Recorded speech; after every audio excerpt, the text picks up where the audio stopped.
زنهایی هستند که مردهاشون حرمت نمیکنن هستن می؟ ها بله. فکت می؟ و برای چی ما اینجا جمع شدیم؟ برای چی اینقدر صحبت کردیم؟ پرابلم هست. شما گپی منو گوش کنید. شما گپی منو گوش کنید. حالا استیده به. زنهایی هستند که شوهرشون رو احترام نمیکنن.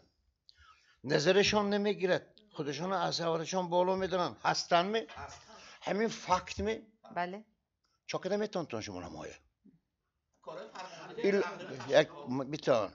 علاجی واقعه پیش از وقوع باید کرد. و باید کار موندن دکار نبود. منو کن.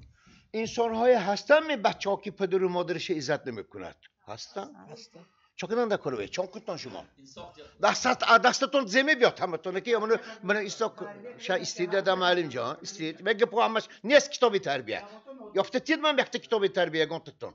من این کتاب تربیه گویتم